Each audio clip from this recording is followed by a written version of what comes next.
नमस्कार दोस्तों, राधे राधे। प्रेम से बोलिए विष्णु भगवान की जय। इंदिरा एकादशी का व्रत आश्विन माह की एकादशी तिथि के दिन रखा जाता है। इंदिरा एकादशी का व्रत बहुत ही महत्वपूर्ण माना जाता है। इंदिरा एकादशी का व्रत रखने से भगवान विष्णु की कृपा मिलती है, साथ ही पितरों को मोक्ष प्राप्त होता है।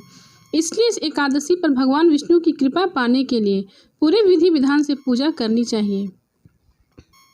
कब रखा जाएगा इंदिरा एकादशी?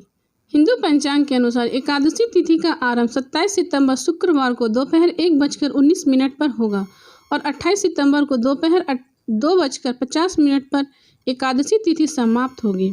शास्त्रों के अनुसार उदया तिथि की जब तिथि लगती है तो उस दिन व्रत किया जाता है। ऐसे में इंदिरा एकादशी का व्रत 28 सितंबर को किया जाएगा। इंदिरा एकादशी की पूजा का शुभ मुहूर्त।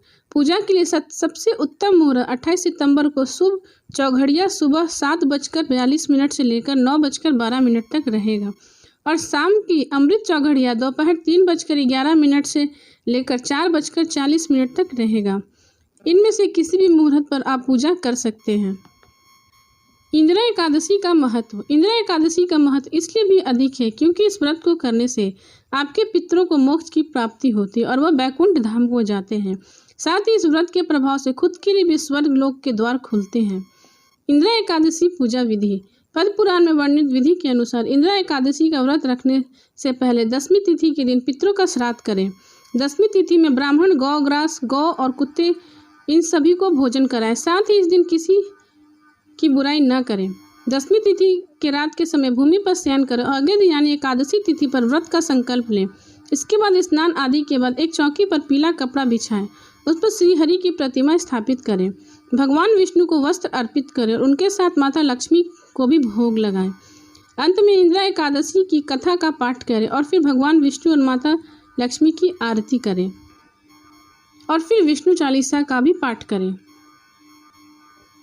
पितृदोष की मुक्ति के लिए इंदिरा एकादशी पर ये उपाय आप कर सकते हैं। मंत्र का जाप। इस दिन ओम नमो भगवते वासुदेवाय मंत्र का कम से कम 108 बार जाप करना चाहिए। इससे विष्णु भगवान प्रसन्न होते हैं। तुलसी की पूजा। सूर्योदय और सूर्यास्त के समय तुलसी के सामने 5 देसी घी के दीपक जलाएं और 11 बार परिक्रमा करें। भोग लगाना। भगवान विष्णु के साथ माता लक्ष्मी की पूजा करें और भोग लगाएं। भोग लगाते समय तुलसी का पत्ता जरूर डालें। दान पुण्य। जरूरतमंदों को और गरीबों में दूध, घी, दही और चावल दान करें। इससे आपके पितृ प्रसन्न होते हैं। पीपल की पेड़ की पूजा। पीपल के पेड़ में सरसों के तेल का दीपक जगाएं और 11 बार परिक्रमा लगाएं। इससे पितृ दोष से छुटकारा मिलता है।